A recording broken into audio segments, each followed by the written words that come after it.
All right, good evening, everybody. Happy Wednesday. Hope you all have your last-minute holiday shoppings complete, turkeys bought or hams or whatever you eat before the mad rush. We're going to focus on Public Works today, but first we have minutes from the last, or 2 weeks ago, December 6th, to approve. As you may remember, there were some language changes asked, so we decided to just get that language in here. Most of it came from Colin. I don't know if you have had a chance to look at it, but Colin, have you had a chance to look at it? Everything was fine? John, did you have any? No? All right. Any other questions about the meeting minutes from the 6th? Any motions to approve the minutes? So moved. Any seconds? All those in favor? Aye. All right. All right, with that, we'll move to BB and the Selectmen's update. Okay, got a few things. First of all, we talked at our last Selectmen's meeting about the request for the sidewalk committee, and all three of us were in agreement that we think it would be great to form some sort of sidewalk / mobility / sort of traffic committee.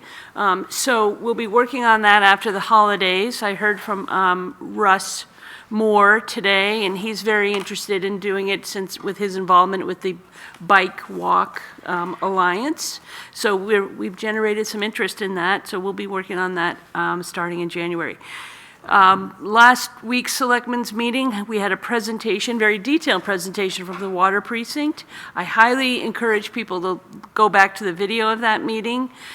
Ken Jakes is just amazing with his knowledge about the water precinct, and he went into quite a bit of detail.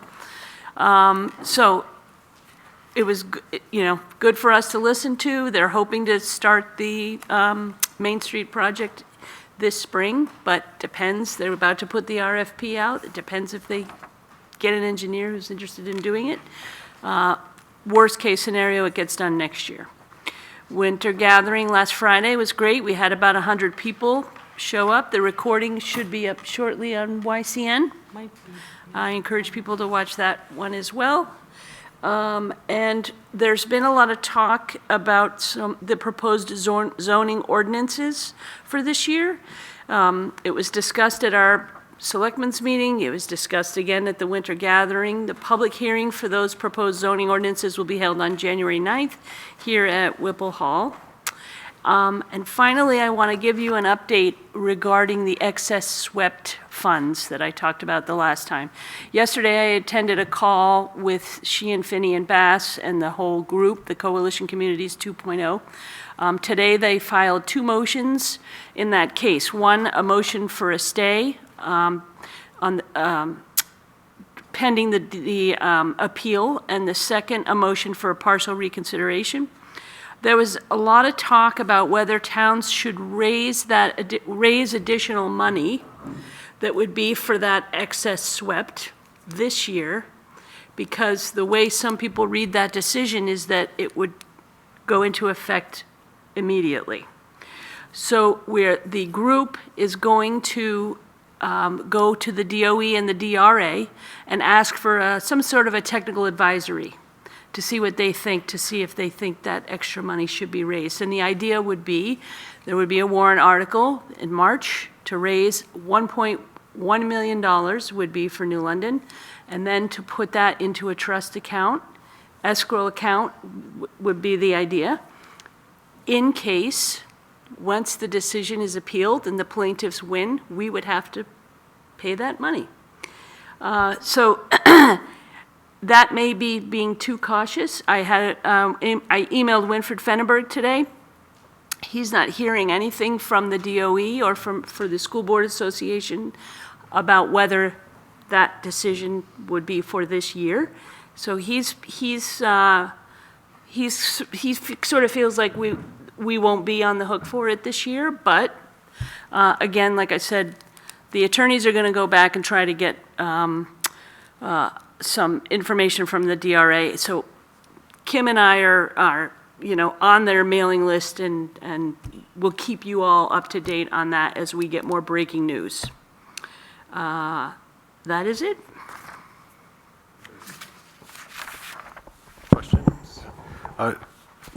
Have we always raised the money and then gotten it back? Is that it? Or, Yeah. Okay. So we've always raised the money that the state tells us to raise. right, But then there's a second part to that formula where the state then says, according to our calculation, all you need is 1.4 million. You've Right. raised 2.5, Right. but you, right? And we've been allowed to keep that excess. so, So if this is the case, then we would have to raise more, $1 million more.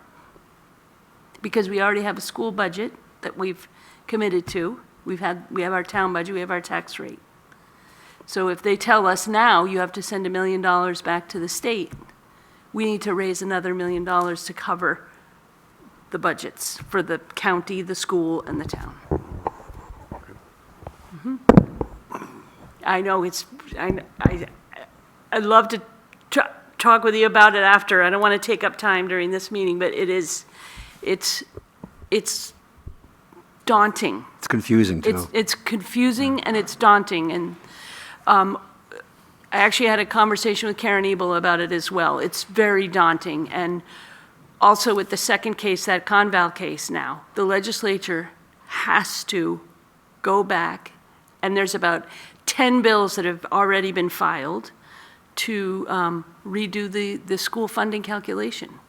It's a scary time, honestly. So. I just want to say thank you for bringing the committee request to the select board. It was great. Any other questions for BB? All right, so we'll move on to Public Works, and when Crystal, do we want to wait to the end for Crystal, or do we want to pause in the middle? It just depends. Okay, all right. So Bob, you have the floor. If you want to start, do we want to start with town buildings and go through the list as it appears on the agenda? Do you want to turn your mic on? I kept it short, pretty much highlighting the changes that I've made, or some of the changes that are substantial. What's that? Talking to the mic, it's not picking up. Oh. Is that better? That's better. So Whipple Hall maintenance, we had an increase of about $2,000. Last year, we spent quite a bit because we had a New Hampshire Labor Board come in and did an inspection of all the buildings and found several deficiencies, so we had to spend some money on that. Plus, we had a generator issue with the generator and the, can't think what it's called, but anyway, the transfer switch malfunctioned, so we had to straighten that out, and that was rather costly. Some of the things, or one of the things that we had to redo was all the signs for emergency exits. Other town maintenance, we decreased by $500. Academy building maintenance, so that also had some issues. Actually, that was the one that had the issues with the transfer switch, excuse me. And again, the Labor Board went through a lot of the stuff in there, and we had to bring it up to code. Elkins Beach maintenance, we decreased, and part of that is because the cleaning was separated from the line, and so wasn't Buckland Beach. We did the same thing to get a better handle on the maintenance end of it for Public Works. Cemeteries, let's see, equipment maintenance, there's two lines there, line 014195 400-430 and -630. We combined the two. Didn't quite make sense for budgeting to have two different maintenance style lines, so we put it as one, and it's under a new line of 014196 100-521. And it is renamed maintenance. Do you want to stop there on buildings for questions? Or you want- Should we, any questions? Sorry. Any questions on just general government buildings? I did have one, just on electricity. I just noticed, for the most part, it's gone up. Is that just based on rates, or, I'm sorry. sorry, just on, in general, electricity has gone up? Is that just based on Eversource rates and/or, remind me, what year are we in with the lease for the solar panels? Are we in year 5? Yeah. I can't answer that. Okay. I'm not sure. I know that we are coming up towards having to think about what we're doing with them, but. Energy will be here to. Right. Okay.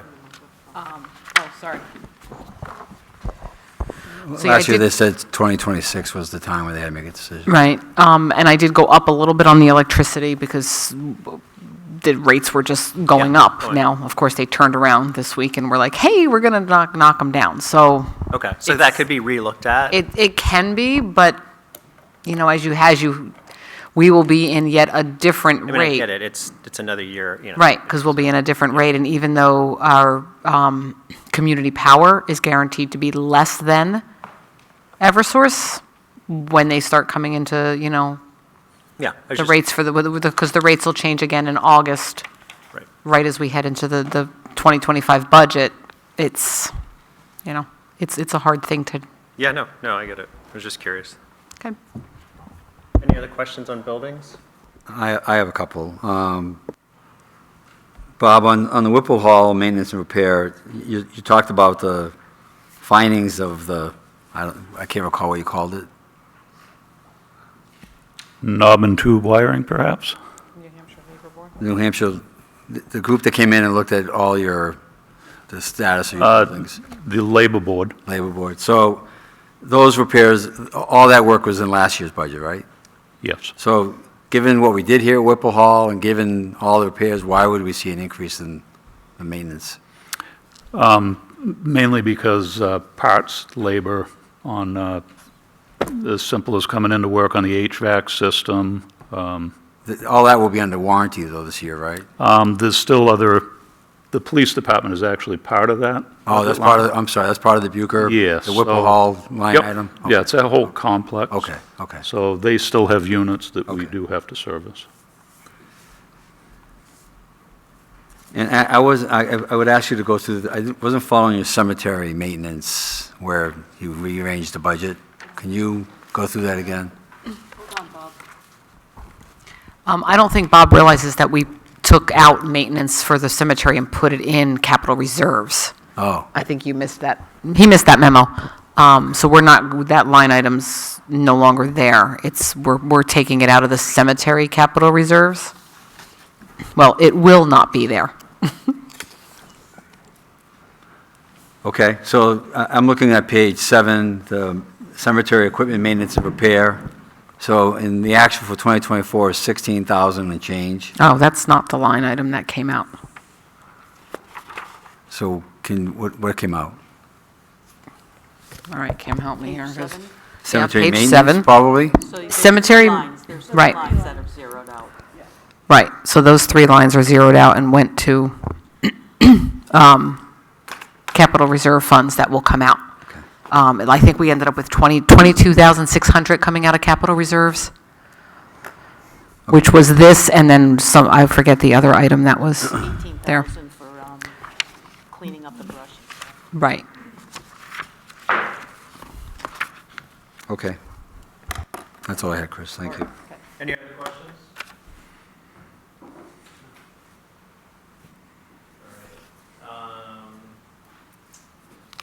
We want to move to highway.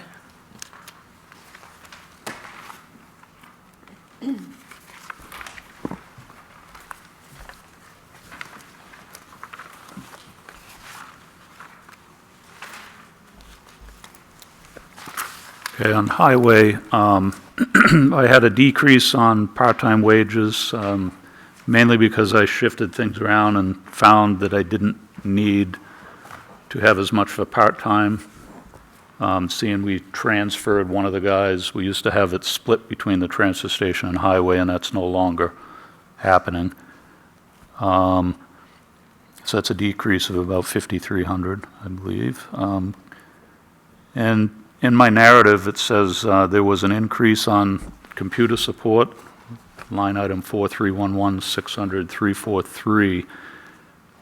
I think I had 6,350 up to 7,500, and the actual is 6,350. It was reduced to 5,600, so a decrease of about $750. Medical services, I went increased on that, and that's mainly because DOT physicals, they're costing a little bit more, and that's needed for commercial license. And then I added a new line item, which is 014311600-542 for CDL training. That's in the amount of $8,000. This is a new line. This will be for training CDL drivers, because we can no longer train in-house. I did do some research, because I heard through the grapevine that it was in the paper that Sunapee actually had somebody come in from Primex and train their drivers, but that actually wasn't true. What they did was trained fire department drivers, and I think this is to decrease insurance rates and try to get firefighters to actually obtain a CDL license, probably from a liability standpoint. I'm sure Jay could probably fill us in on that. Bob, for the uninformed like myself, can you remind me what CDL is? Commercial driver's license. Okay. Yeah. Okay. So anyway, this is a new thing I'm looking at, moving to the future to try to maybe offer in-house training to personnel to maybe get them to stay. Also fill positions that seem very difficult to fill in this day and age. Bob, I'm sorry. So I know that finding people is hard. And as I understand the CDL market, I mean, people can just go anywhere they want nowadays. So is there any thought on your part to have somebody sign off that they'll stay for some period of time if we're training them? Because we could be training them to just walk away and get a job somewhere else. I've thought of that. I talked to Kim a while back about it. I'm not sure on the legality part of it, but Kind of like a retention pay or, you know, I mean, we give people bonuses and we give them reasons to stay, and if they don't stay, they owe you the money back. I mean, I'm just afraid that, you know, I know you need the people to be CDL trained, I got it, but then you've just marketed them, right? And they can go out and be hired by anybody they want, right? yep. So, Kim, what is your thoughts on that? Yeah, we can certainly do that. And I have seen where, especially in police departments, where, say, somebody goes for a special training, like accident reconstruction, and if they leave within a certain period of time, they need to pay it back. So I have seen that, and I have seen the people pay it back. Sometimes they'll say to their new employer, hey, I have this liability. So we can certainly do that. And I'm not sure it's something we take somebody to court for to enforce, but this training, unlike what we do have sign-on bonuses for police, we give it over a period of time. CDL, you actually have to do it. I mean, you have to pay it, the town would pay it up front. So having an agreement that says, you know, would you stay 2 years or whatever, we certainly could. And I think some people would say, you know, I have made a commitment. Obviously, some people might not, but I think it's worth it. It's worth it. It doesn't cost us anything to enter into the agreement. All right. I think it's worthwhile, but obviously it's your business, but, right? Melissa, yeah. So what my company does is we pay it ourselves, and when we pass the course or a certain amount of time goes by employment, it's reimbursed, maybe reimbursed a little at a time or something like that. But Yeah, make them responsible for it first. Yeah, we do that with lifeguards, but the cost isn't as high. Sometimes these folks don't actually have that chunk of money, and so that's why we would probably pay up front. But it's obviously a thought, if they could pay it.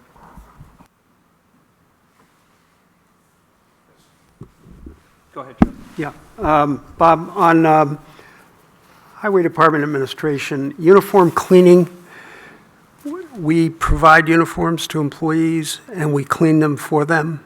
That is correct. And we do that why? As far as how often? or- No, why do we provide them uniforms? That was something that was brought in because they get greasing trucks or whatever it may be. I mean, we're in some pretty harsh environments, like sewer department. If you're over there, it's kind of Okay. not too cool to have to use your own clothes for that. Transfer station, they're always into all sorts of different things, so. Okay. Overtime is at 69.5. Historically, it has not been running at that rate. It's been 46, 38, and 46,000 respectively over actual. Why is it so much higher this budget year?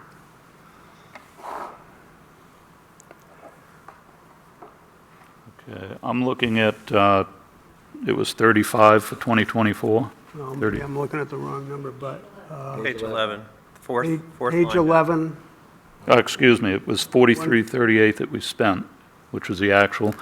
And a lot of that happens too. We just went in and changed uniforms, but we also had new employees and that changes things. Sometimes you can see it decrease, sometimes it'll increase, but we were short three.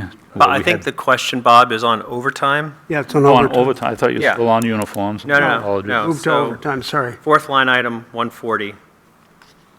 It's 69.5. Okay, the question? The question was why, since we haven't been hitting our overtime numbers, what was the rationale for the increase? You might have to ask Mother Nature that one. As far as overtime, it's kind of an unpredictable thing, whether we're going to have some weather that would create us to plow more snow. Unfortunately, this year, we're not, so far. But it's and- up 21% over the last year actual, and it historically has been at the high of 46,500 over the 3-year period. Well, part of that would be also figuring in COLAs, step increases. Yeah, okay. Seems high to me, but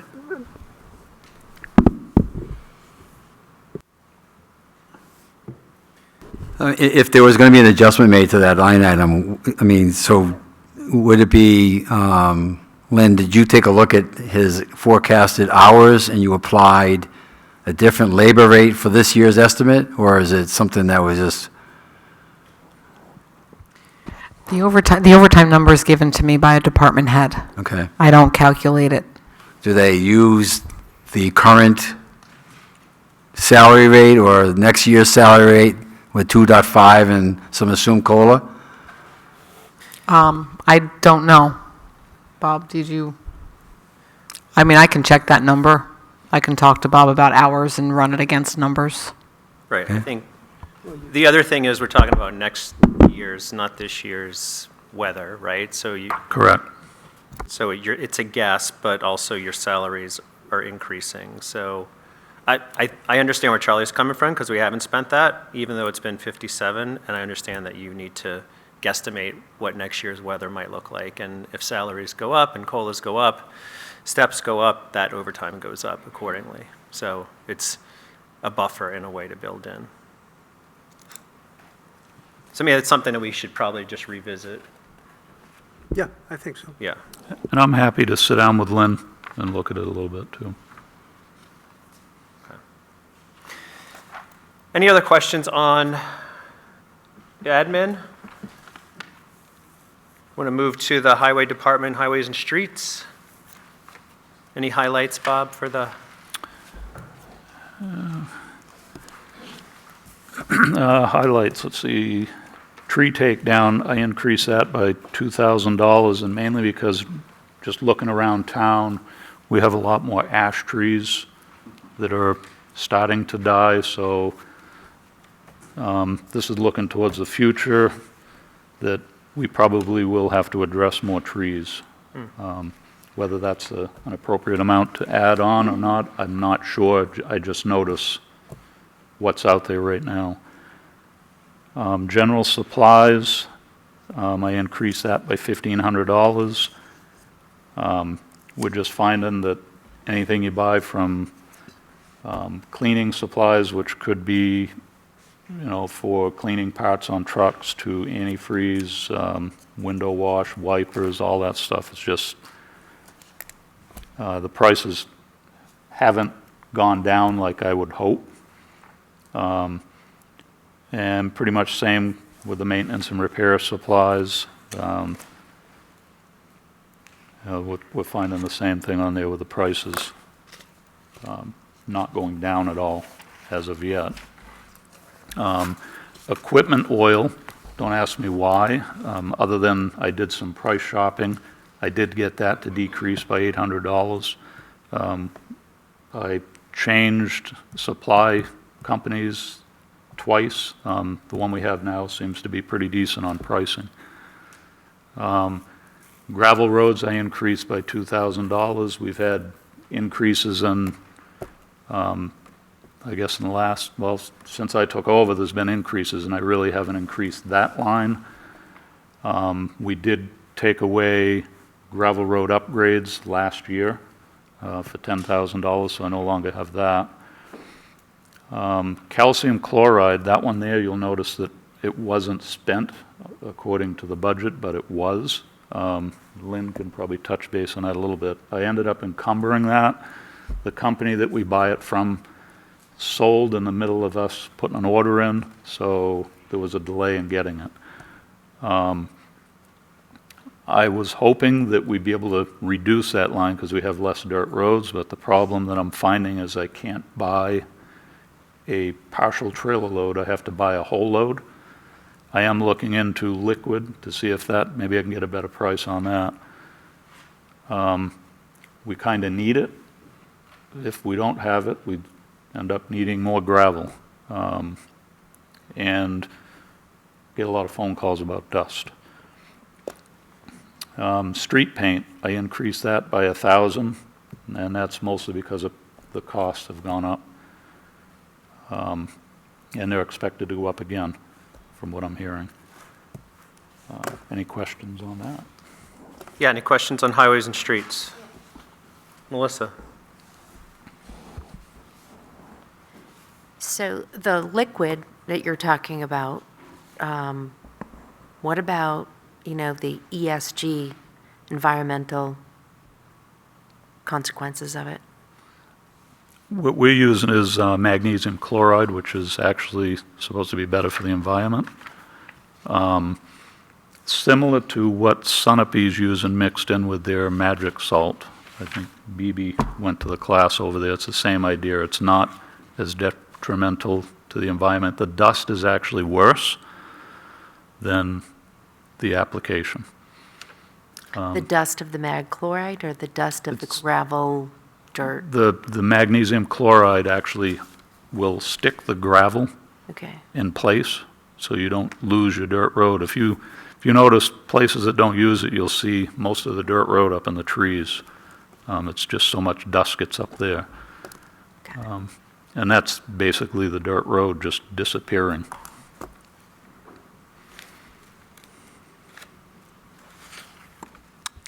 Go ahead, you go first. Charlie? Bob, on tree takedown, is that an external company we use for that versus us doing it internally? Yes, it is. And why? What company or? No, why do we use a contractor? We don't have the capabilities. They actually come in with either a bucket truck or a crane truck.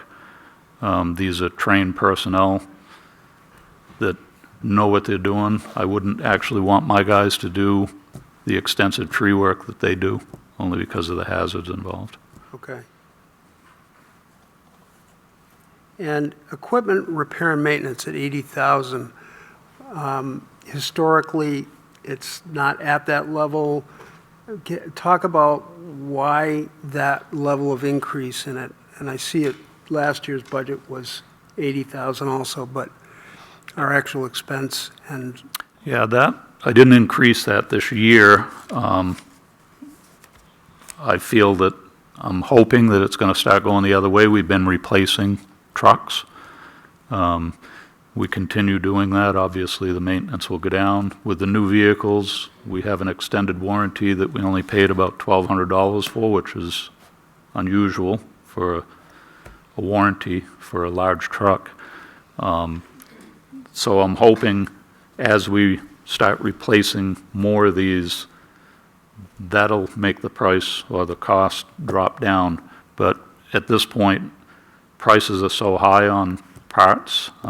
We were getting a lot of parts out of Napa and Newport, and I had to change to Federated because they were like 3 times. They took our discount away, so I went around, pounded the street till I found somebody that could do a little better, and so we ended up with a company out of Franklin.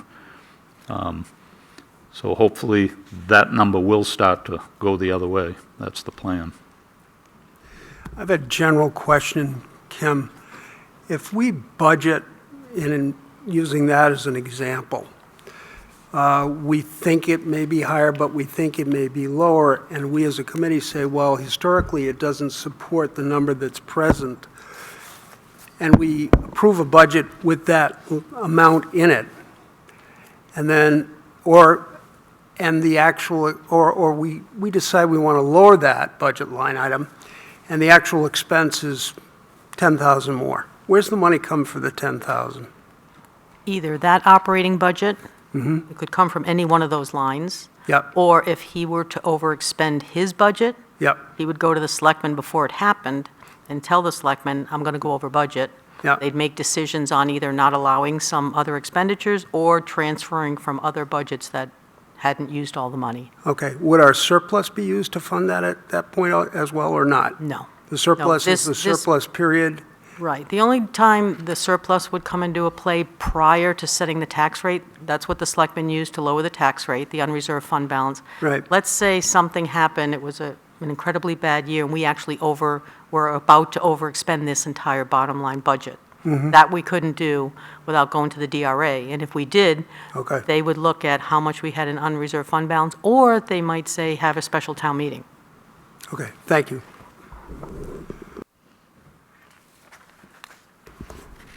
I just have a couple of questions. On the equipment maintenance and repair, do you do that maintenance yourself, Bob? You obviously go out getting the parts. Are you doing the maintenance yourself? We do some of the minor maintenance. Yeah. The bigger stuff, we either take it to SG Reed or, because they're internationals, a lot of our trucks that have the warranty, or not a lot of them, but there's 2, 3 of them now that have warranties. We just received our latest one here not too long ago, just before winter. So all that will go there. And we also have, we've been using Patton's Truck and Auto as well. And they seem to have a lower price point at this point right now.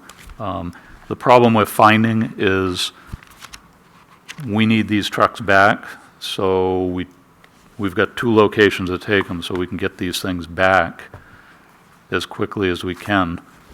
And we're finding that both locations are having staff issues. And that's pretty much all around.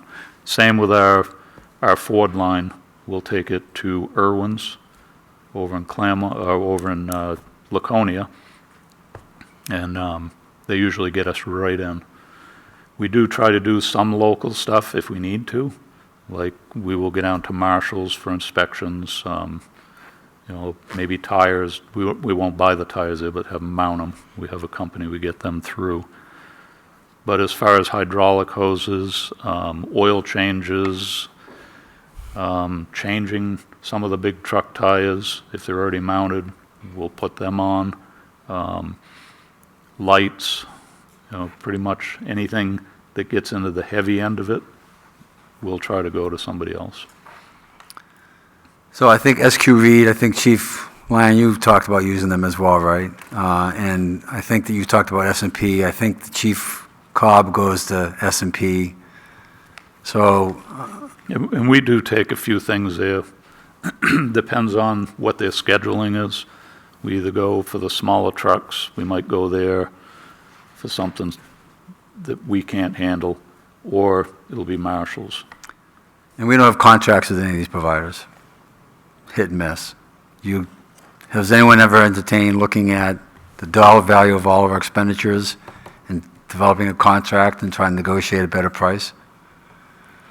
Well, I can tell you this with S&P, one of the issues we just ran into recently, excuse me, was Scott actually went on vacation. We went down there, needed some tires mounted on the Bobcat for the transfer station, and they had one guy there. And he said, we might be able to get you in 2 weeks. So you kind of need something right then and there. We can't. Well, and that's what, I mean, again, it depends upon the dollar value of your contract, but oftentimes contracts can be written that gives you priority. And because they're guaranteed some amount of money per year, and they give you something for that guarantee. So I'll put it on the list. Obviously, it's not going to affect this year's budget, but I would think that as we think about going forward, you take a look at all the equipment maintenance and vehicle maintenance. I imagine we're spending thousands and thousands of dollars spread around that we might be able to craft a contract and get a better price. I don't know who would do that, Kim, but it would seem to me that it's a way to do cost control, no? Yeah, it's possible. I mean, if some of these smaller ones are, they kind of, I don't say that they don't want the business, but they can pretty much call the shots as far as they have plenty of business. We've tried to talk with some electric companies, and we get good prices from Irish, because if they can depend on our business, we pay our bills on time. Like some of these small businesses, people wait 30, 60, 90 days to get paid, and it's tough. So Right. we try to be good customers Right. and pay as soon as the bills come in, and I think that does help get us in. Yep. But certainly, it could be done, looking at it and see, are you interested in guaranteeing us slots in your shop? And the other side of the coin, too, could be, again, I won't belabor it, but at what point in time do we have sufficient amount of repairs that we hire somebody to do our own repairs? Right? I mean, you're spending 80, 90, 150,000 outside. What is it going to cost to hire somebody to do the work right here? Right? I mean, how much, if you added up all the asset values of your equipment, it might be something worthwhile considering. At the same time, you probably want to think about more space. Yeah, no, that's a fair point. Yeah, agreed. Yeah. Okay, and I just wanted to quickly go back to the gasoline and diesel piece. I know we've talked about it. So the diesel, who do you use for diesel? Is it Irving? No, it's Evans. Evans. Yep. Evans. Because I know that we have that card for gas. I don't know what kind of discount we get in the card. I don't know how many gallons we have for gas, and again, it's not going to be something we affect here, but I think somebody talked about they're traveling outside of the town, so they don't have access to if we had a gas pump on our own. I don't know how often we're actually traveling outside of town. Yeah? Quite frequently. For me, it would be quite frequently for Leaving town? for parts. Yeah. It might be as simple as I need to get a chain for one of our sanders. I got to go to Massachusetts for that. Yeah. The closest dealership. Versus them shipping it. They can ship it, but you're going to pay more than it would cost probably. For gas. And I need it now Yeah. to get that truck back on the road Yeah. as quickly as we can. So it's we need our sanders. So it's a matter of getting down and getting back and get the thing back on the road as quickly as we can. And that's something we do in-house. We could ship it out, but then again, you're going to be down a truck for probably a week, sometimes more. Okay. All right, how about street lighting? Any questions on street lighting? I don't think you need to review anything. Yeah, I just wanted to check. Transfer station? Okay, on transfer station, excuse me, We had a decrease in medical services, and that's for medical cards type of thing, which you need for CDL, or commercial driver's license. It's a DOT physical card, they call them. I decreased it mainly because at this point, we were short over the transfer station. I rehired somebody that does not have a CDL. We're taking care of that from public work, well, from the highway department portion of Public Works. So that one's decreased because of that. I decreased general supplies. One of the biggest things we noticed, which after COVID, was rubber gloves have come back down to a reasonable price again. So that one there we decreased. We felt it'd probably be fine. And that's pretty much the highlights I have on that one. Go ahead. Bob, I know the transfer station is not controversial. It never gets complaints, and I'm being facetious. You spent considerable time recruiting to ensure it was open on Sundays. And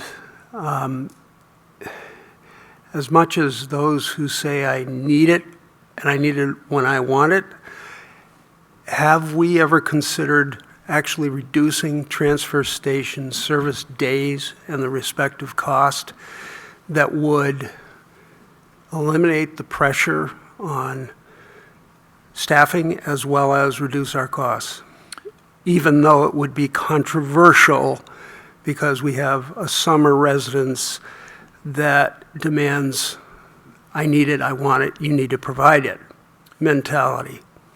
That's kind of funny. The first thing I noticed when we closed it on Sunday, and I think it was maybe a month, we had it closed and we opened it fairly quickly. There was probably 3 or 4 different days where we found trash left outside of the gate. So that would be one of my concerns. Are we going to go back to that? I can remember the police department being called many times to go over there, try to get information, or we'd have to dig through the trash to get information on who dumped their products there. There will be quite a few people that will complain. I think it's a service that the taxpayers want.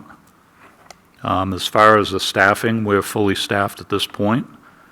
We just had a young gentleman start, I think it was about 3 weeks ago, maybe 2 weeks ago. We also had a gentleman that just likes to work Sundays. So that filled that slot, and it worked out. But my plan is to get a decent rotating schedule now that we've got a full crew over there again. And I don't think it'll be an issue with Sundays as long as we retain what we have for help. That is not a line I would put my name on to reduce, to take away. Why not? Sunday transfer station. I didn't have to you'd be be the Sunday. You- I mean, I appreciate your response, I do, and I respect it. I think at times we have built services because people say, I need the services, and if you ask how many need the service, because they've stated they need the service, it becomes the justification to add the service. It creates staffing challenges. I understand disposal in the gate area and those I see- symptoms of it. I but see where you're going with that, but the other thing that you got to take into consideration is if you take away Sundays, the trash is still going to come in. It's just going to be a different day. So then you're going to have to shift help to that other day. And then that becomes strenuous for them. It also becomes strenuous with the amount of traffic flow that we get there. So I think Sunday actually breaks that up Okay. to the point where it's a little safer. I know I've seen you over there, and I'm sure you've seen the days where it's a zoo.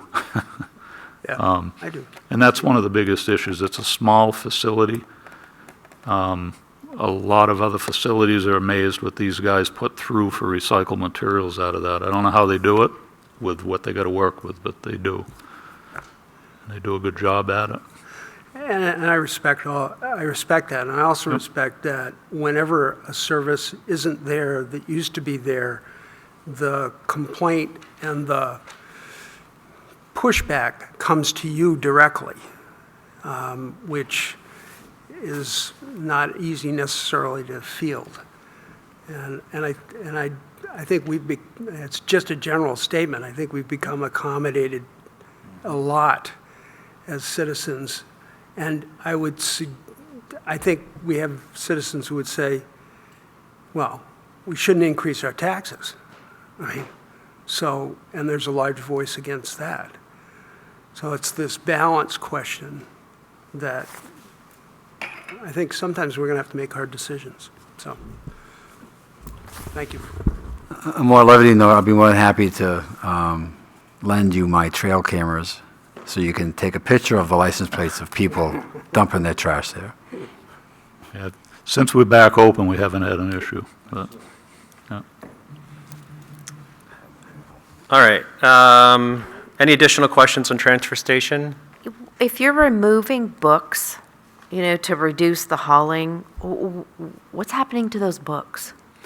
We're still waiting for the company. They're building the box, I guess, that's got to go in. But I can have Nancy follow up, because they said about 6 weeks, I think it was, or 5 weeks, something like that. And I haven't had a chance to get to Wilmot. I guess they have one down there, and every time I drive by, they're not open when I'm down that way. I'd love to see what theirs looks like, but we are going to move forward with that, because that's a huge savings right there between that and the compost. And it's less that my guys have to deal with the reusable section. There'll be some upset people about that, but it just makes sense.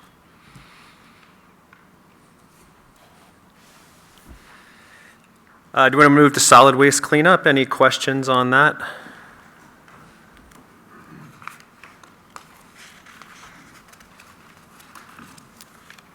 No.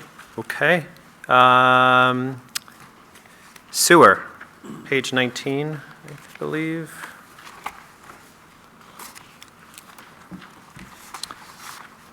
One of the increases I had in there was on contracted and professional fees, and that's, we have samples that go out to test what's in the sewer. We have contractors that come in, work on some of the alarm systems and also the generators. So I feel the 1,500 is appropriate for the increases with inflation. General supplies, I decreased, and again, that's mainly due to rubber gloves. It's hard to believe that amount would actually be affected, but they use them every day. Maintenance and repair supplies, we decreased by 700. We've seen that looks like it could be closer to that number, trying to match the spending. Any questions there? Any questions on sewer? I just have one. The sewer payment to Sunapee, I know, I think I raised this very issue last year. I know that we spent a lot of time and resources fixing the sewer line so that we didn't contaminate the results. I guess the best way to say it. Might be a better way of saying it. Anyway, we haven't gone over 500,000. We've got a more smart system of sewer usage, so why are we up so much? 568 versus 540. And we haven't gone over 500,000 at all in actuals. We kind of estimate that based on what we guess Sunapee will have for a budget, because we pay a percentage of the budget that's based on our flow. So we guess our flow and we guess their budget. They're working on their budget now, so we may have closer information soon. As we get it closer. Yeah, I think we did this when we originally did it in October, November. So basically what we have to do, it's kind of like the tri-town assessing. We have to use half of two budgets because they're on the calendar year, not the fiscal year. So, all user fees. No, this is the amount of money we pay to Sunapee. Each month, we Flow. pay a bill based on the flow we send there. And who pays that bill? the sewer users. Yeah, so this entire sewer budget is paid by the sewer users, but, But as we get closer to maybe in the next month right, we or may so, see we if see that their goes budget down. has gone up or down. But again, it's a guess. We guess both on their budget and what our sewer flowage is. The Sam and Chris and the sewer department work hard to try and keep, to find infiltration, the slip lining, because if water gets into the pipe and it gets shipped to Sunapee, we pay for it, but users don't because it didn't go through anybody's meter. So they work very hard on, we found some really big leaks, which brings the amount we send down, decreasing our percentage that we pay.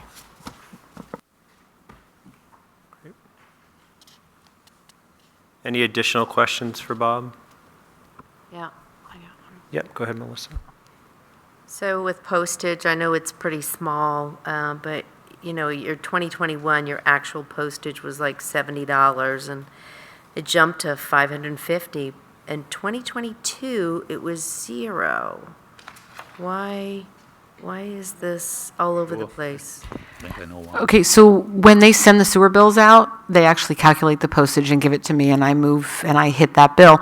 The timing of the bills, nothing hit in that year. So we ended up with $0. And then I think it was quite a bit higher the following year, but because postage is going up and the bills are going out a little more regularly, so we should not have a $0 again. And so can we move to do a little bit more online billing, or people have to choose that themselves? You can pay online right now, but I think you still Correct. have to send the bill out via mail. Right, we mail the bill. Great. All right.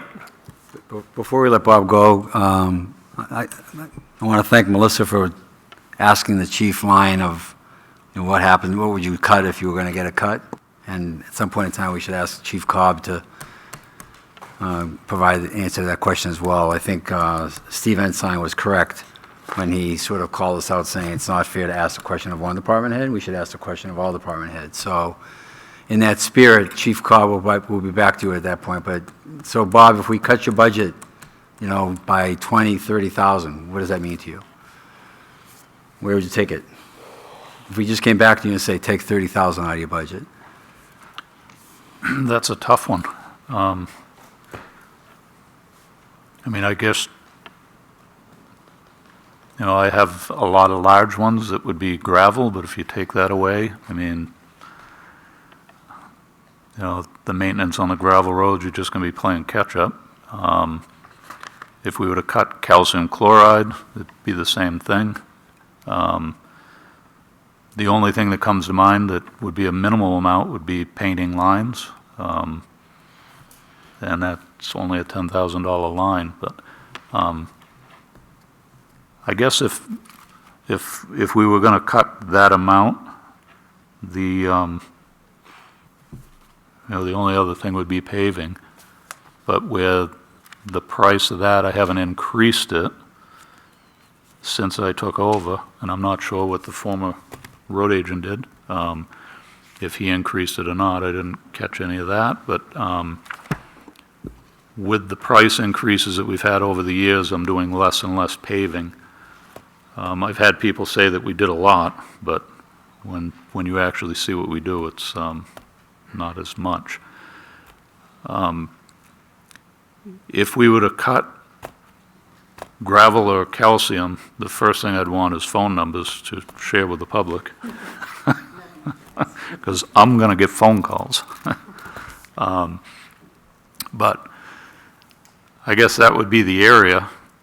But the one question you didn't throw in there, Colin, was if you were going to give me 30,000. Right. I did not. I think 12% is too high already, so, I would not. So Well, I don't let's think be- let's that's be very fair fair and because see where- Sure. Chief where he would Lyons add. got asked that. So Chris would like you to answer the question on where were you at? After all the rains we've been getting, I'd probably say gravel right off the top of my head, more than anything, because we've been seeing more and more vents. If you go out, I'm not sure, I haven't made it to Whitney Brook Road yet, but I know Columbus Ave took a hit pretty well. Old Main Street, we're going to have to add some more material, which is tough for us this time of year. But stuff like that, that means we're just going to be using more gravel. I've got a couple of questions, Chris, if I can. Yeah, sure, go ahead. Are we covering Elkins Post Office, Buckland Beach, and Elkins Beach? We did in the town buildings, but if you have questions. I do, and I missed it. I'm sorry. That's fine. I'm going to ask an unpopular question, or maybe I need to be educated, which is probably both. Why do we have a post office in Elkins? Besides the people who live in Elkins. But is that the sole reason? Because we've always had a post office in Elkins, therefore I don't have to drive so far to get my mail, and therefore it's a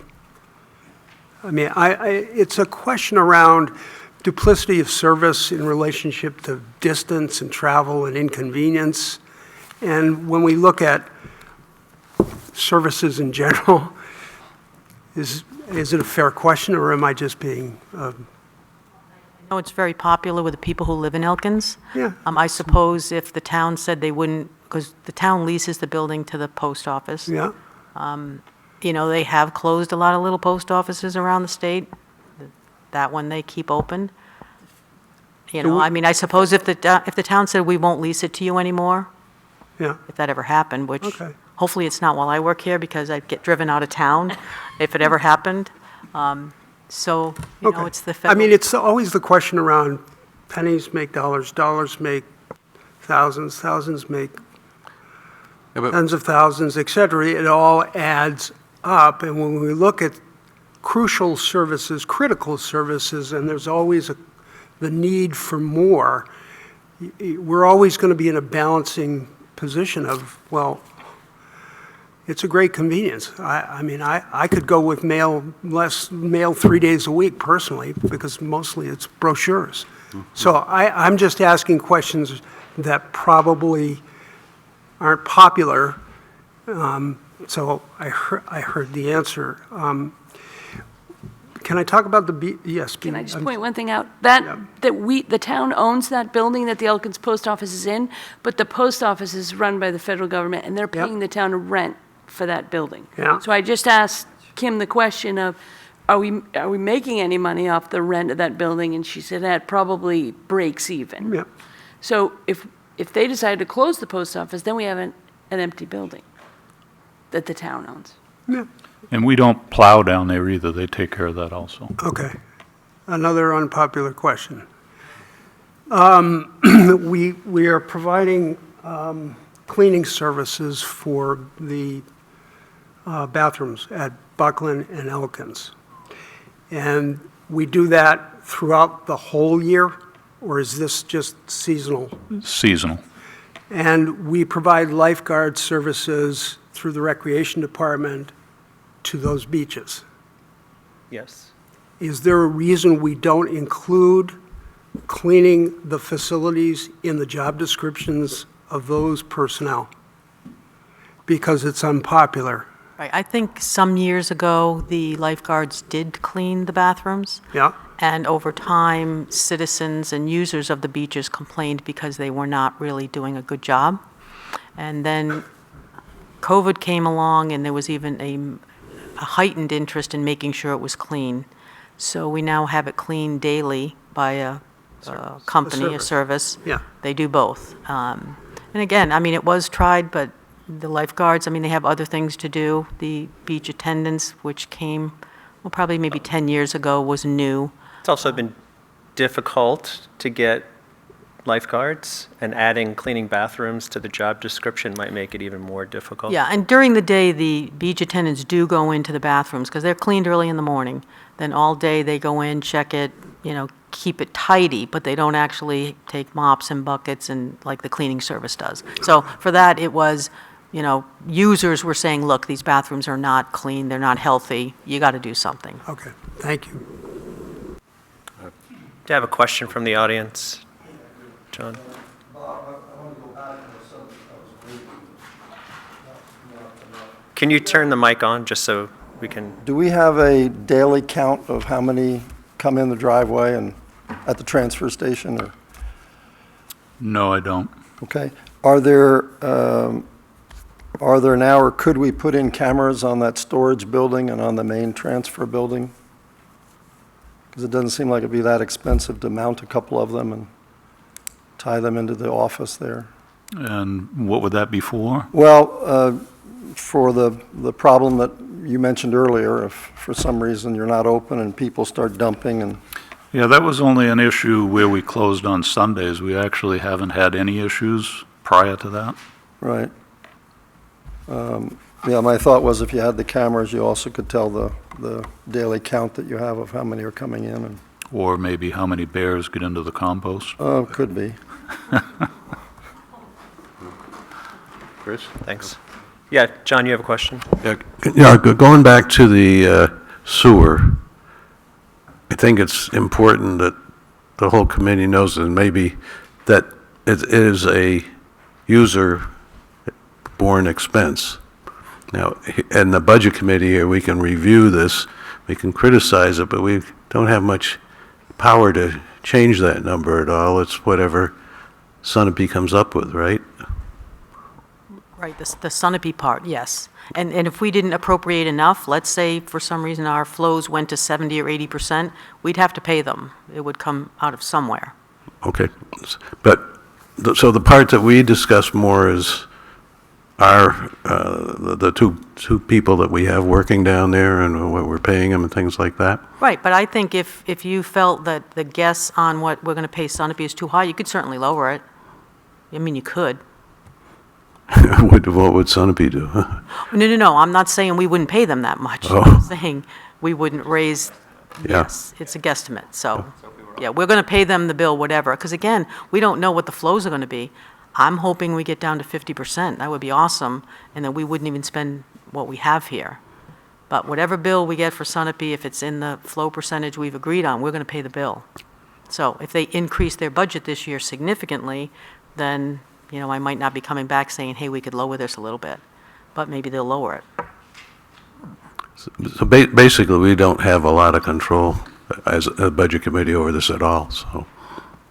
I don't like you to feel that way, though. I mean, you really should look at it, and, you know, you could make changes. I'm just saying that whatever the bill we get for Sunapee, we're going to Right. pay it. I mean, John, we could make an informed judgment that says, we haven't exceeded X thousands of dollars for the last 5 years.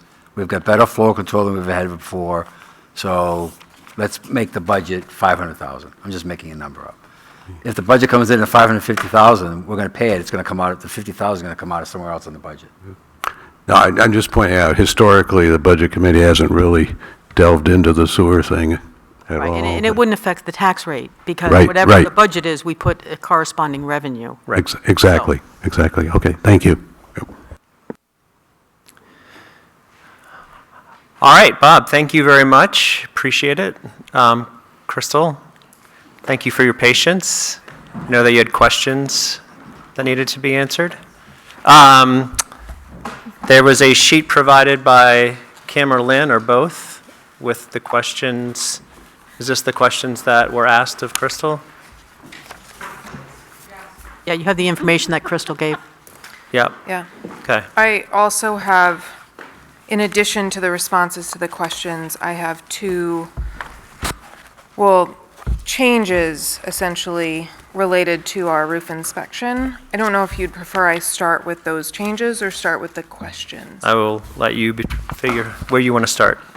Crystal, would you rather sit down like Bob was? Yeah, I would love to sit down. Come on over. We'd like our presenters to be comfortable.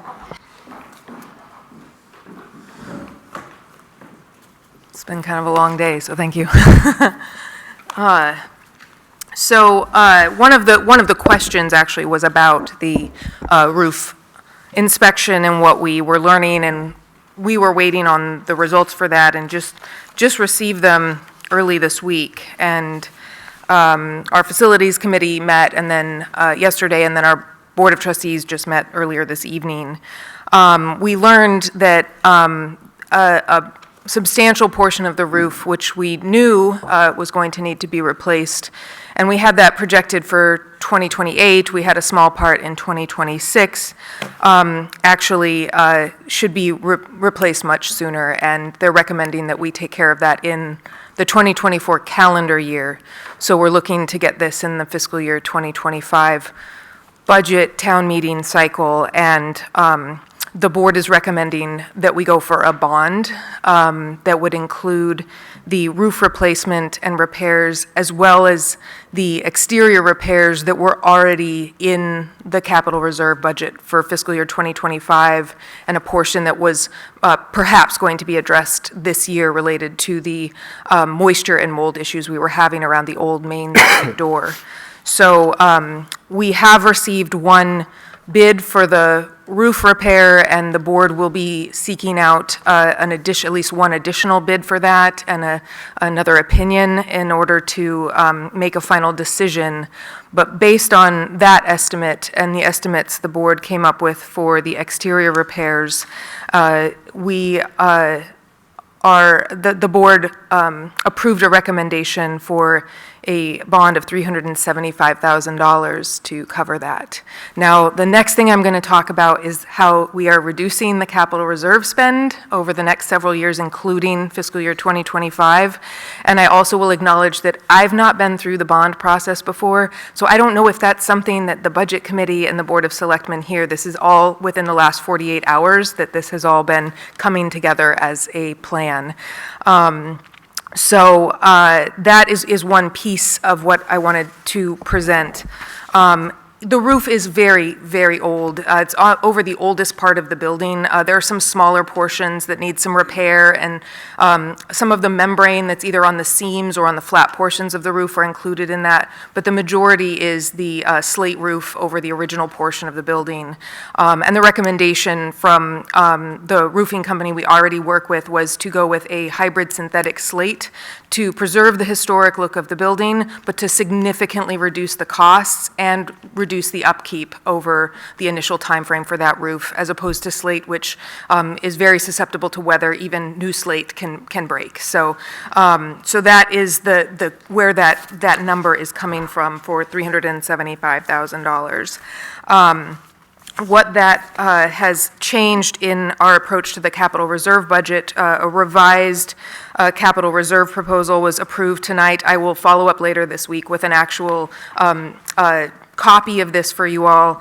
But overall, so in fiscal year 2025, reducing the deposit request to $37,500 and the expended amount to $60,000, only to cover the rebuild of stone walls and potential tree removal. I will provide an update with regard to the question about the stone wall in a moment as well.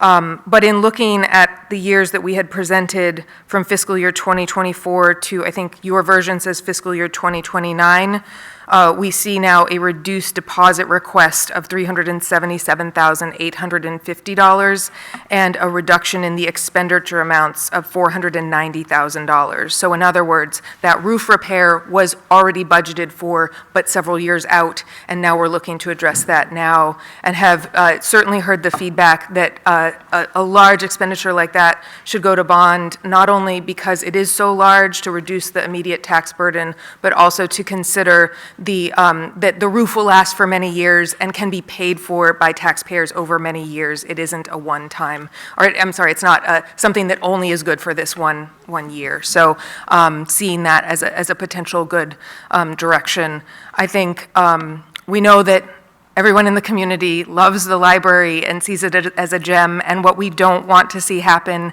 and what I would hate to see for the next director, is for them to walk into another roof leak within their first few months on the job. So that is something that I think we're trying to get ahead of, and the Board of Trustees definitely support that. If after getting more bids and looking at the issue, the amount is reduced, and if there is still time before going to voters, then they would reduce that amount of the bond to match what the actual projections are.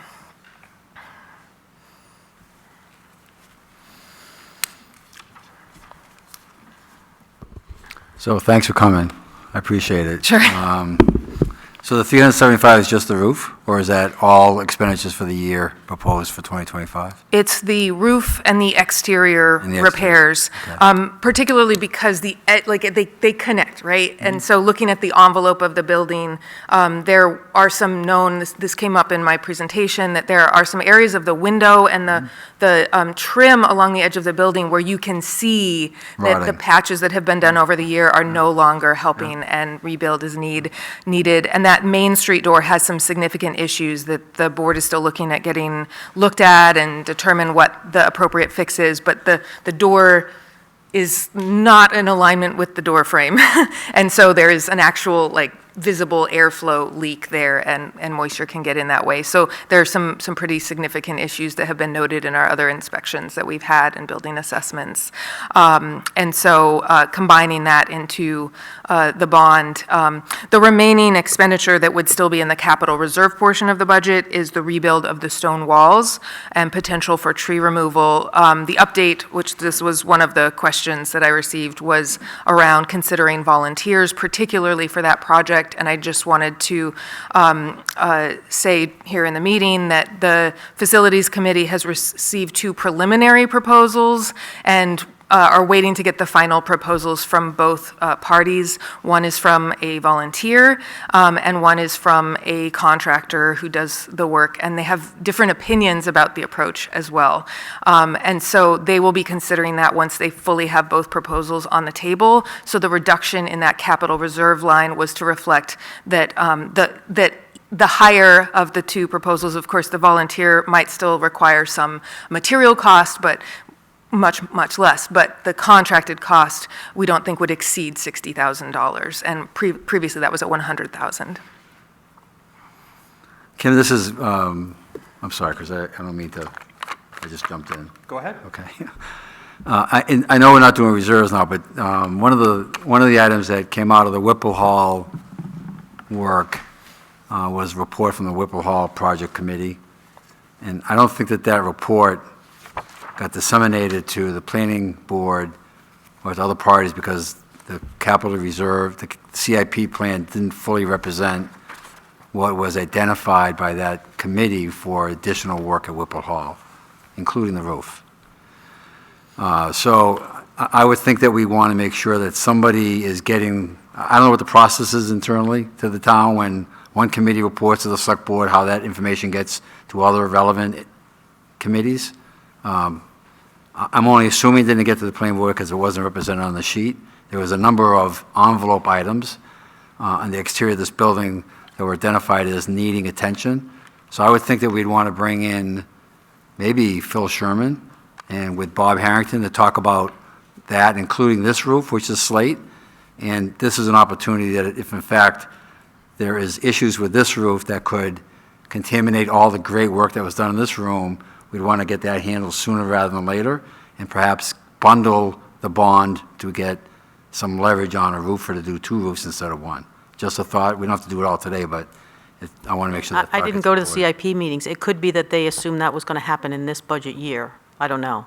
I mean, it doesn't have to be in the CIP to be addressed by the selectmen. Okay. Well, and it wasn't addressed by the selectmen. Right, I'm saying in this fiscal year, which we have until June 30th. Oh, no, Maybe. I don't think, well, I don't know what the selectmen are. I don't think. But the point I'm trying to make is it doesn't have to be in the CIP to be addressed by anybody. And Okay. I don't really know why the planning board didn't put it in. Well, I'm just wondering, they may not even be aware of it. I don't know that they got notification that there was additional work needed at Whipple Hall. Yeah. Right? I don't know. But my only point is that this roof has been noted to be problematic as well. And this roof is slate, right? So I think we need to look at that hard over the next Right, and I 4 knew- weeks. Well, yeah, when Phil was in talking about that software they're going to get, Yeah. I think the selectmen, they're going to do a whole audit as part of that software to make sure that the data that goes into the software is correct. So I think that'll be part of it, too. Okay, anyway, that was a digression. So we're talking 375 for capital reserve. That includes 60,000 for the wall. Wait, say that again? Sorry. 375,000, does that include? The 375,000 would not be, would be bond, not capital reserve. I apologize. Yeah. Okay, So 60,000 for capital reserve. okay. and a deposit of $37,500, which is the same deposit as was done in this year, or was approved for this year. And my projection, based on our updated projections, that would leave a reserve in the library building maintenance fund of about $66,000 based on our updated projections for what we're doing this year.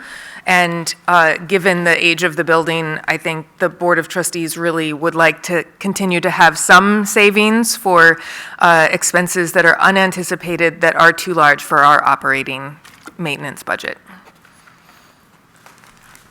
So to let that get too low feels risky. Do you want to go through the rest of these questions? Does anybody else have any questions on the roof or anything of that sort? Go ahead. Perhaps we've talked about this already, but there's the Tracy Library Fund with $600,000 plus in it. And so that we understand, what is the exact purpose of this fund and when can it be used? So I believe you're talking about the town-owned trust for the library, which is Yep. managed by the trustees of trust funds. The library utilizes the interest from that each year.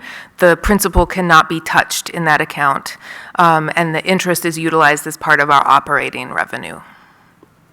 Okay, thank you. And so, just for instance, this year, we're expecting,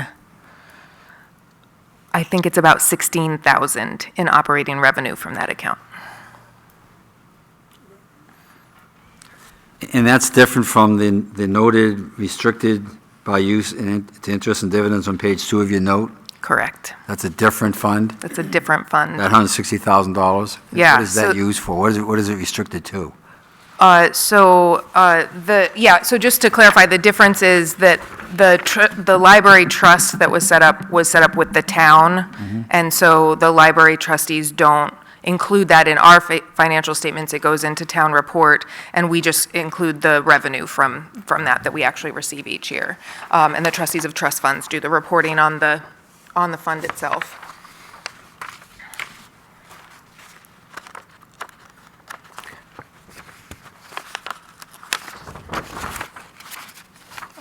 So what is the restricted, There we go. Sorry, I was just catching up with Yeah, the that's fine. question, Okay. yeah.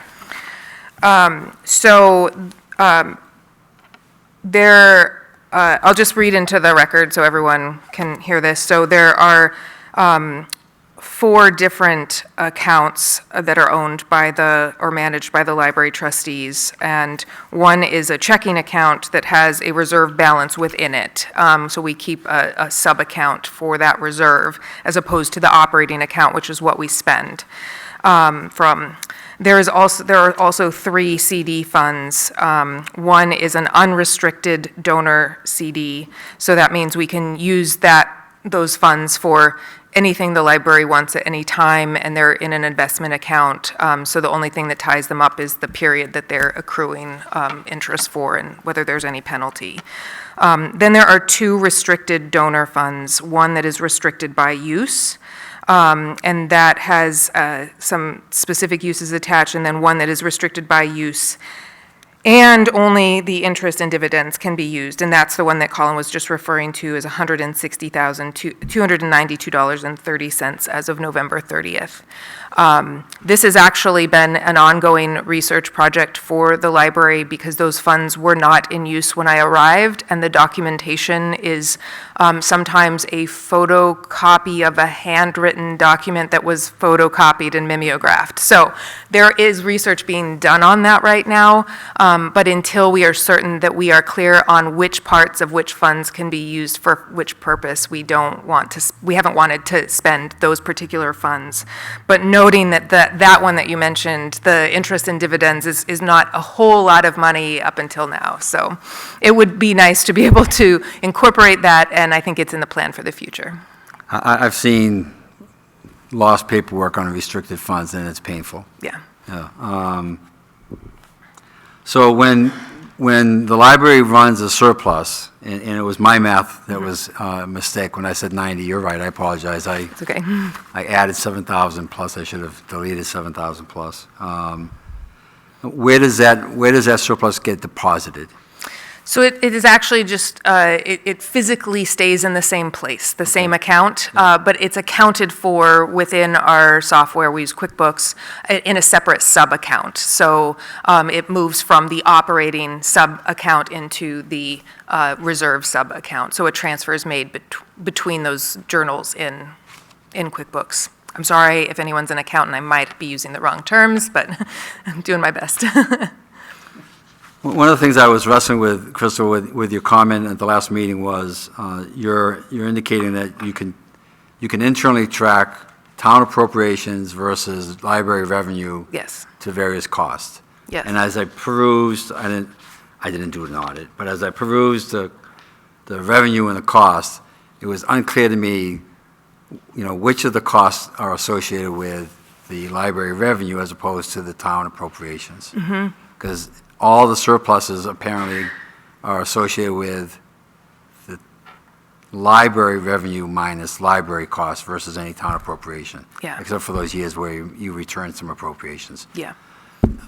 I'm still unclear, and we don't have to occupy this meeting on that, but I would like to get better educated because it seems odd to me that the surpluses are always going back to the reserve Yeah. as opposed to town appropriations. So the response I can give you right now is that, so the primary funding source for the library is the town appropriation, and that is also, from my understanding, according to the RSAs. So that is our primary funding source. And so the report that I shared that did break out the expenditure totals, and certainly if we were to break this down further, the types of expenses that the taxpayer funds are used for are the primary, support the primary operations of the library. Yep. And the town appropriation doesn't fully cover what we consider to be the primary functions of the library. So many of the things that you might say, is this a need or a want in our budget? We cover those with the donations, with the non-resident fees that we get as income. And, for instance, we receive a very small amount of revenue from lost and damaged items that people pay for. Well, statute actually requires that we only use those for lost and damaged items. So one thing I did do when we started is it is fully tracked in QuickBooks and in our invoices. Every time we pay an expenditure, we note the funding source. And towards the end of the year, we look at things and realize, well, we've spent all of this funding source, so now we need to start paying for that with our donations or with our other funds, and then with the reserves. Okay. So in other words, we're first funded by taxpayers, and then the extra things. So you'll see in here that there are some things, program costs, for instance. Well, I think programming is really essential to what we do. Most of our programming is covered they're paid for directly by the Friends of the Library, and we're very thankful for their support.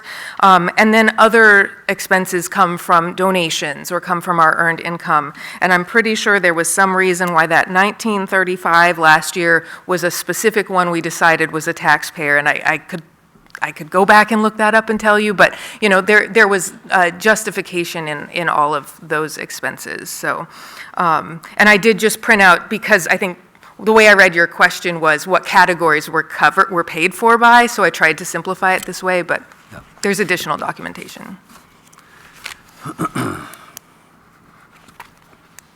Do you use VC3 in your computer support? No, VC3 is that a company? It's what the Yeah. town uses. No, we have a local IT consultant who does our server backups and security. We then, pay for the various firewall pieces and that sort of thing.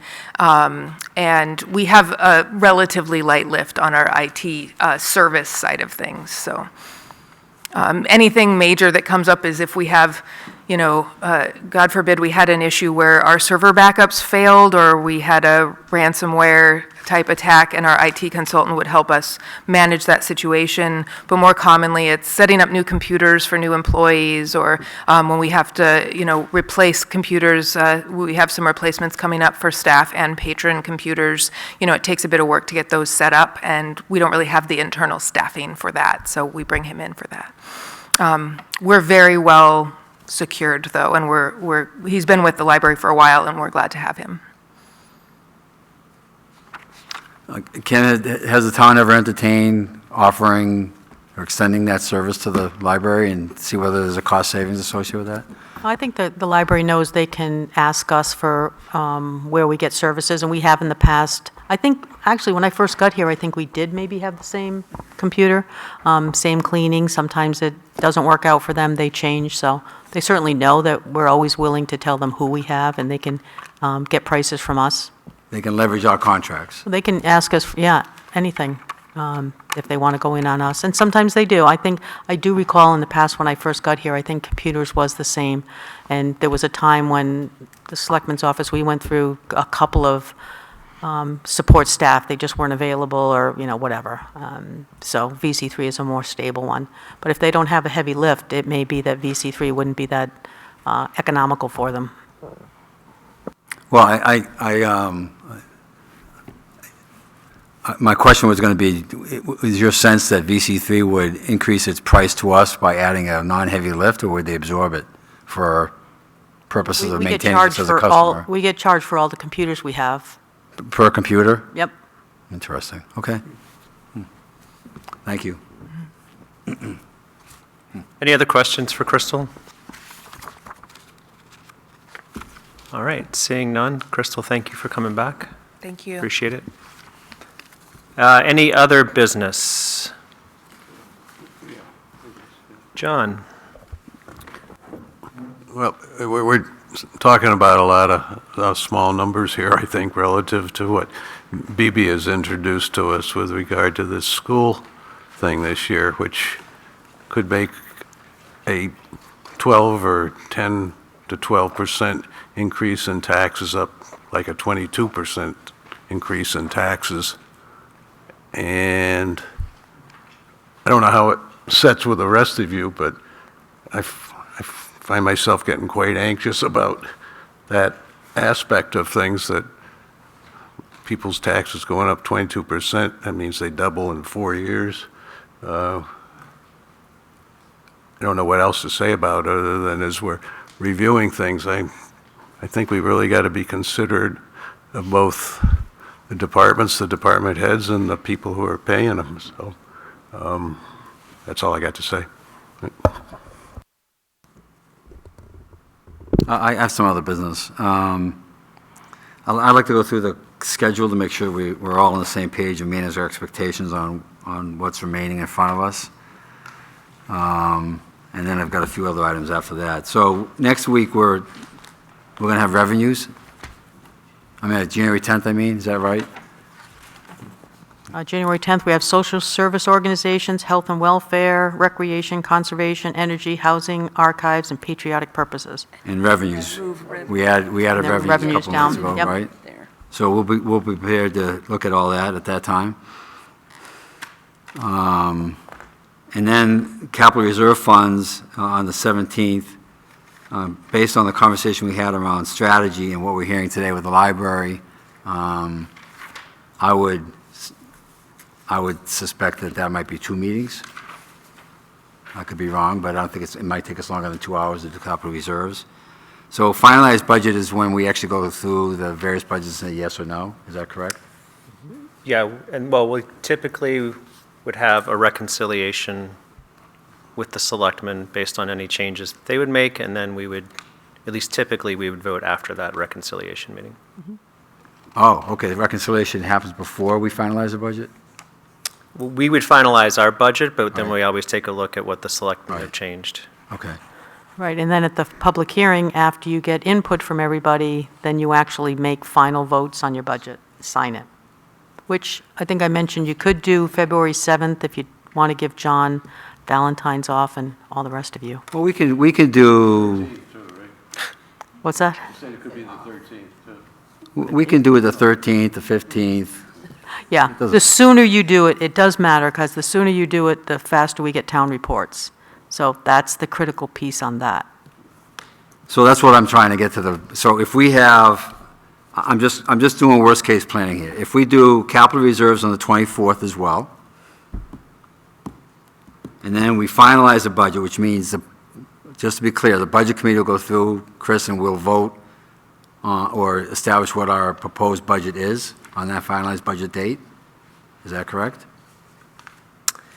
Yeah, I mean, I- again, if I typically, were- we would get, typically, the selectmen would provide us with an updated budget, correct, beforehand? Yeah, they may have to look at some new things. We have had some changes, so the selectmen will look at Right. additional things. So it's nice to see that budget before we then vote on our budget. Okay, so, That could be the following week, the 31st, okay. or, yeah, 31st. Does that work for the selectmen? The 31st?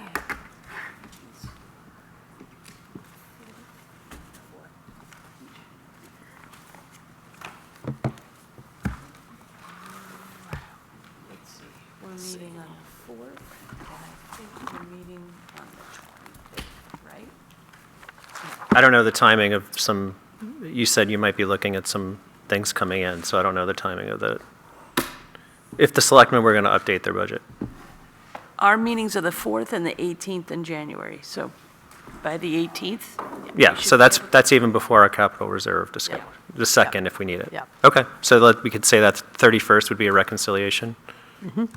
Finalize the budget and reconciliation? Yep. So again, I hate to be, I'm sorry being painful here. Those two things are different to me. Budget committee is finalizing the budget, and the reconciliation is when, if we have a different budget, we sit with the select board and have that question. That's back and right. forth. Yeah. It doesn't happen at the same time. You could do it at the You same time. could do it at the same, Yeah. we've done it at the same time before. I mean, the selectmen are following along. They're going to know BB reports back. I mean, they're going to have ideas as to where you guys are going. The things that they may change are new things that have come in. When we hear, like with the library, they haven't discussed the library changes yet. I'm going to make up a story, right? During the finalized budget, I put a motion in, I want to reduce Bob's budget by $30,000. Yep. And the committee agrees. Yep. When does that happen? Doesn't happen while we're sitting in the middle of reconciliation discussion with the select. No, that's going to be when you finalize your budget. So that's step one. Right. Right. So the reconciliation comes after the finalized. Correct. budget. So you guys may spend an hour doing that, and then the selectmen might be sitting right here, and we have a joint meeting, or maybe they're sitting here listening to even your debate about whether you should cut or not. Yeah. I would, to manage expectations, I would expect finalized budget to take the entire 2 hours. I'm going to have motions. I knew I'm going to that, ask yeah. motions to be heard. I'm going to ask motions to be considered. I'm going to ask for risk analysis in those motions. There will be a discussion on each of the motions. So just want to set expectations, all right? And there may be others who want motions too, but I'm going to have motions. And then we have a process meeting that we all agreed to last week. We're going to have a discussion about how we might want to change the process of the budget committee. When does that I don't play out? think we agreed to the process discussion. We said that you suggested that there should be a change to the process, and we said what the current process was. There was never a discussion Oh, I thought you said that with the we would entire budget committee. we would talk about process. We can talk about it, but we didn't agree that there would be a change to the process. Understood. Yeah. Understood. Yeah. No, I agree, yeah. Yeah. But we agreed we would have a conversation about the Because process. that's also with the selectmen as well, because it's part of their process, and when the department heads bring their budgets and how far in advance. You think the budget committee process needs to be linked with the select board? We're a separate entity from them. I think it's helpful to see where the selectmen's mindset is. Yeah. Before we see, when we take a look at their budget versus doing it separately. Yeah, I do. Well, I think that I would like to have the budget committee have a conversation about all that before we retire as a budget committee, so that we can have a plan of action, which might include follow-up meeting with the select board. We can certainly discuss it before Okay. we finish the year. Which I guess would happen on the 7th, I guess, if we're doing the schedule, because on the 14th, we're having the public hearing, right? We're done, technically? I'm suggesting Is that you right? have the public hearing on the 7th. You're suggesting the public hearing on the 7th? Yep. Okay. No, I'm trying to get the 14th off for John. That's the important date. Generally, you have your public hearing the day after the petition warrant articles. And the petition warrant articles are the 6th. So generally, you have it the very next day. And you have to wait until after that, because any petition warrant article that has money must come to the budget hearing. Now, again, you can certainly have it on the 14th. The later it goes, the more delayed the town report is. That's the tough part. So this is one of the issues associated with the current process. We're squeezed here, right, to deal with the issue. So by when does the public hearing have to be announced?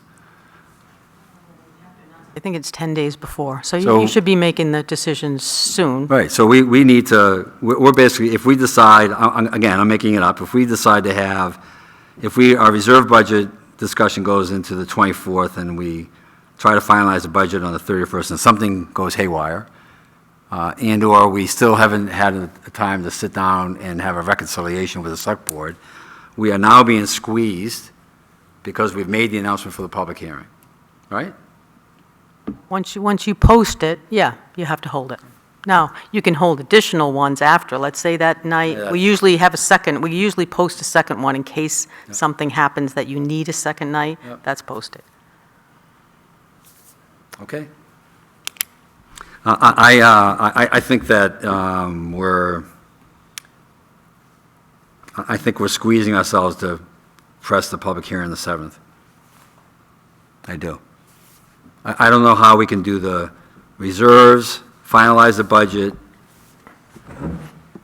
reconciliation, and public meeting all between now and It 7th. might seem squeezed now. I mean, I don't think you've ever had 2 meetings for Yeah. capital reserves. I think that's the thing. There's additional work, which is not a problem. Town report, if it doesn't come out as soon as usual, that's the way it goes. But it does make it tough because people like town reports. Yeah, I agree. Yeah, it's Quickly. important. Yeah. Yeah. And- I mean, And the budget this- has to go in there. I mean, I suppose we wouldn't have to put it in, we could stuff it in with with paper, but that's This kind could of be a tacky. different year, but it's been 11 years and I haven't seen a Right. challenge. I mean, the you can way add we've a- set it up before. Right, you can add another meeting, you have the first week of January off. Possibility? Okay, I just want to go through the, I guess I don't know whether, do we have to vote on the public hearing tonight for the 7th or the 14th, or can we wait a bit on You that? can wait, yep. We see how the next meeting goes? Okay, all right. Okay.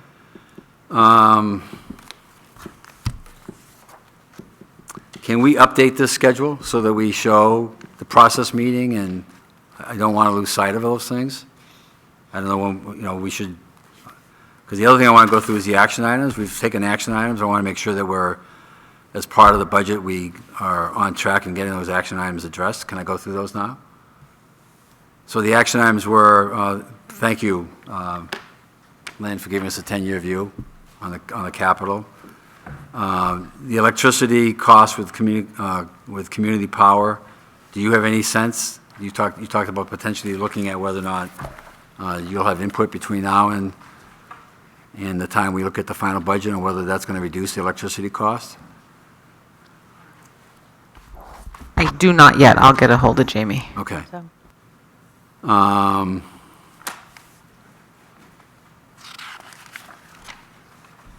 Vehicle and equipment maintenance aggregation. I ran that report, and there were only 2 line items in it. The numbering on that report make it difficult to get just those items. I can, if you want to see it, I can throw it into Excel and delete other, the other line A lot of items. work on your part. It's not that bad. If it's a lot of work, don't do it, please. Okay. All right.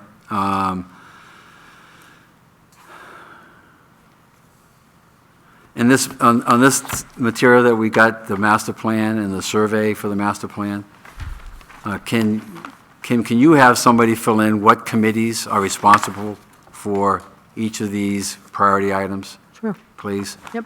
Because when, Chris, in one of the nights that you weren't there, we talked quite a bit strategically about the master plan and using it as a reference point for our capital budgeting discussion, and it would be nice to understand what committees are working on those things.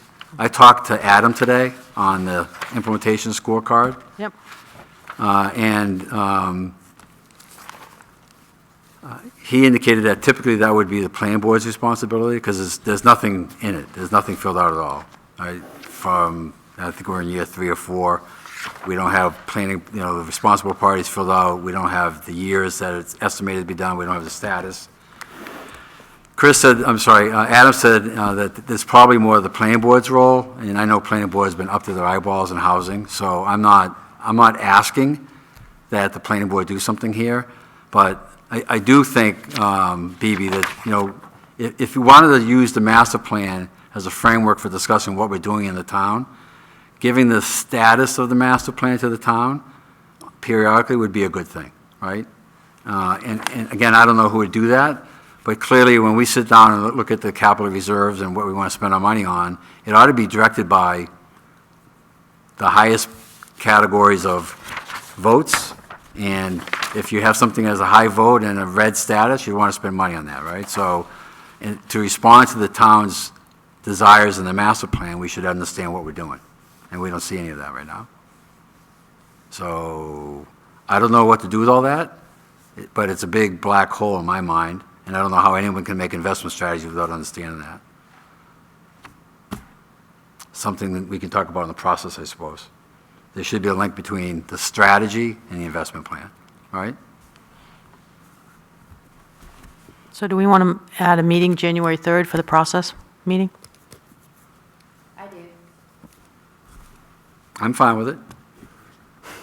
Sure. That's, and other members? Who's in? All in. Yeah, it's fine. So would that be with the selectmen as well? You can invite them if you'd like. I don't know. Colin, you want them? It's not what I want. I mean, I think that the committee talked about it. I know it's mostly me, so I got it. I think that we need to talk about the process. I think that it can be independent of the select board. I know the select board needs to give us their budget, but the budget committee's budget should take that into one consideration and be presenting to the town, its budget. To the extent that the select board wants to reconcile to that committee budget and they're the same, great. I think that we have, in my tenure here, which is not a long time, pretty much taken the select board's budget with minor changes and just move forward.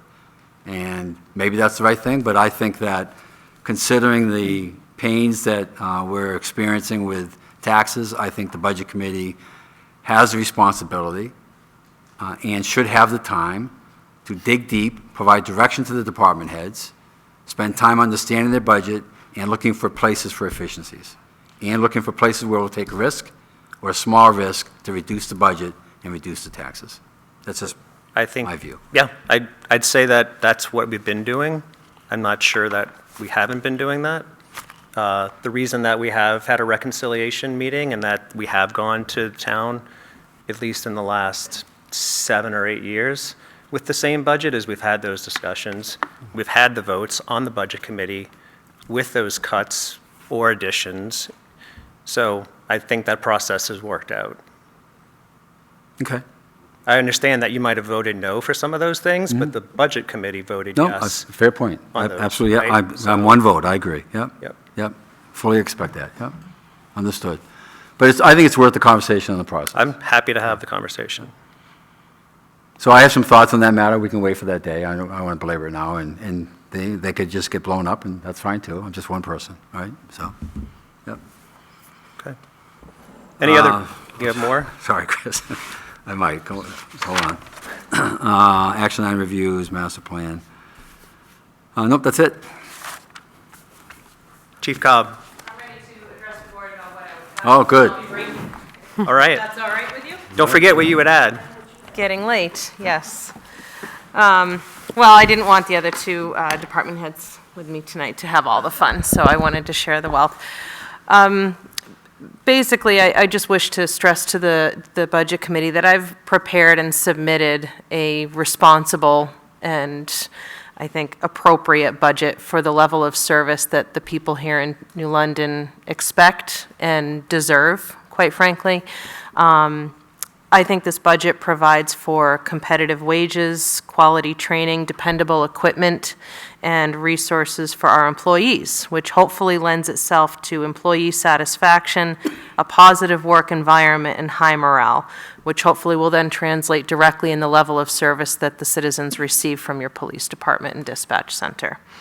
Hopefully, it would also lead to good retention, because as we all know, it's extremely expensive to hire, train employees, so that directly correlates to time and money, something that can get very expensive. Some might look at the budget and think that, okay, you know, the elephant in the room, and John, hopefully you'll appreciate this, the cruiser would be the biggest place that you could save a good chunk of money. But again, I would caution against that, because if I didn't think that a cruiser was a responsible investment for the police department and the town to make for fiscal year '25, I would not have put it in there. So just a brief summary of what I would cut, and essentially it's nothing, because I've prepared a budget that I think is responsible for the town. That's essentially all I have, I guess. Did they get, Kim, that other addition, or is that something that the board has to go? Okay, yep. So I'm happy to take any questions, but that's kind of what I have in response to what I would cut. What I would add, I'm not exactly sure what I would add at this point, because, again, I think I've submitted a budget that is reasonable for the folks. There might be some small additions here and there, but there's nothing that I can think of off the top of my head tonight that is of that sizable chunk of money. If it's a 2% or 3%, you know, my two budgets combined are, I don't know what that number is off the top of my head. Math isn't my thing, it's Lynn's, but I'd have to think about that and come back to the board. But, you know, if there was something that I felt was warranted and should be added, I would have added it. Thank you. Great. Thanks, Chief. Any other business? All right. Any motions to adjourn? Any seconds? Seconds? Oh, okay, sorry. All those in favor? Aye.